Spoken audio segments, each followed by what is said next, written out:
Recently, talks about the future of the Zelda franchise have been on the rise, specifically if the next game would be in the same style as Breath of the Wild and Tears of the Kingdom. That style meaning open world. Now whether you think open world is good or not isn't important, I just want to look at what would be the best objective decision for Zelda moving forward. Well, according to Eiji Aonuma, producer of Zelda, he thinks that switching from an open world style to a much more linear one would be a bad idea. But here's my proposal. What if you could have both? This isn't even a revolutionary idea either though, because let me take you back to the early 2000s when a little game called The Legend of Zelda Wind Waker released. In my eyes, this is a fusion of open world and linearity. Technically, you can't explore the whole world from the beginning, as many places will be blocked off due to story reasons. But if you progress through the game enough, you really do have quite an amazing amount of freedom. Most of the 3D Zelda games are like this honestly, but for some reason Wind Waker captured this feeling of exploration the most for me, aside from Breath of the Wild and Tears of the Kingdom obviously. But you know, I'm not exactly saying that I want this style back.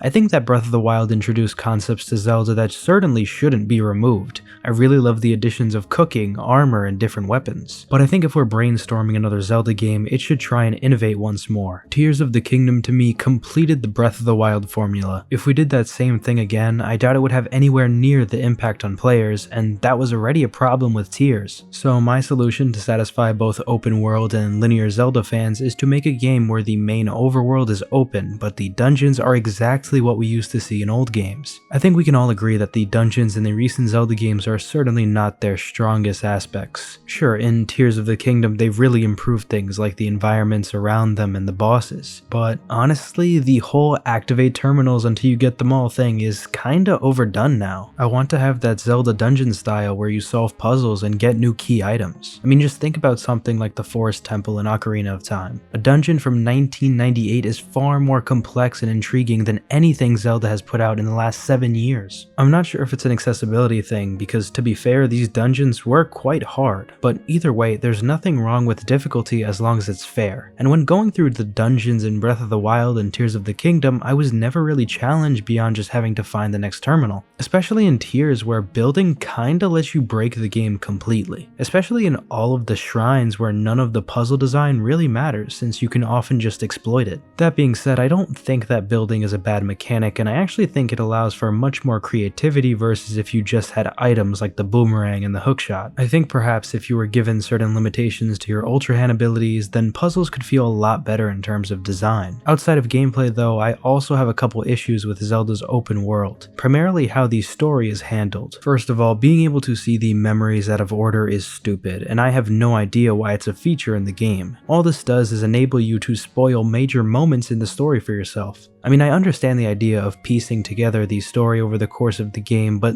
like some of these memories are quite significant and just spoil the whole plot of the game, which already is pretty bare bones. I mean, Tears of the Kingdom probably had a better story than Breath of the Wild, but that's really not saying much. Another factor of why I think Zelda needs to change is because of how stale the sandbox style will probably feel by a third game. When we got Breath of the Wild, this sandbox was mind-blowing to see in a Zelda game. The amount of freedom we had was the first of its kind in the series, and people fell in love with the environments and exploration. In Tears of the Kingdom, we still had that, but it just didn't feel as impactful. It's not even that Hyrule feels reused, because honestly, a lot was changed from the first game. I guess one factor of it is because we're just ready for something new. We're so used to Zelda games making big changes from one another, and going into Tears, a lot of people expected a huge change again. But I guess this is why people say to always keep your expectations low for things like this. I mean, I guess Tears might have seemed mind-blowing at times, like when you enter the depths and the sky for the first time, but I just don't think it was anywhere near as impactful as when we saw the extent of Breath of the Wild's amazing world. It's interesting too because when we go into a Zelda game, we just expect to be amazed and blown away by what we see. This is how it's always been. Zelda has taken place in plenty of different places like Hyrule, Great Sea, and Termina. It's been rare for Zelda to ever revisit the same places, at least in the same timeline, and Tears of the Kingdom probably did end up doing the right thing in terms of expanding the existing world, but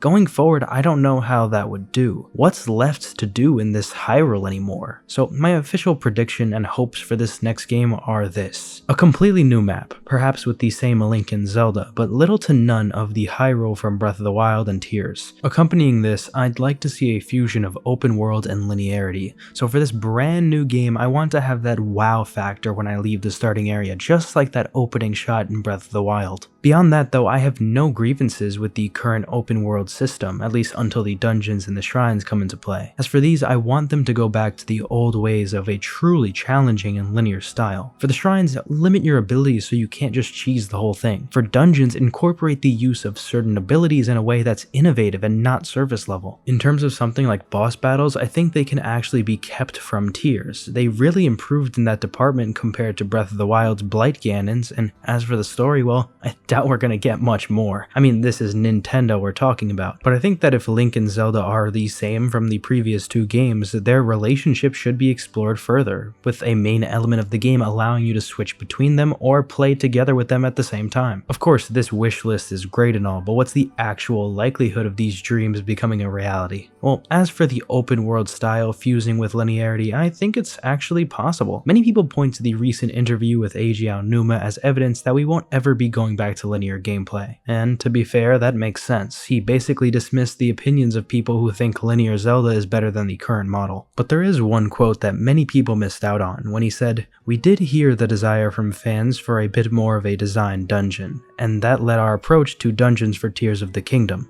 And so as we proceed, whenever we're making a game, we look back at our past and then consider where we are now with the freedom that we give to the player in these games." From this, it's a lot more evident that it's not that Aonuma doesn't care what the fans have to say. In fact, the opposite. His mentality towards this is actually pointing in the direction of a hybrid style of open world and linearity. Simply put, he wants to take the expertise of his own team and adopt some of the good ideas from both fans and previous games. When Aonuma talks about a linear style of Zelda, he most likely has a game like Skyward Sword in his mind, and that was absolutely way too restrictive in terms of the player's freedom. And yeah, I think I can speak for the majority of us and say that Skyward Sword is not the linearity we want again. We still want the freedom to move around in the overworld and do things out of order just like the last two games. All we're asking for is a little bit more direction when it comes to the set pieces in the game. I want to enter a dungeon and actually feel a little bit intimidated and even excited.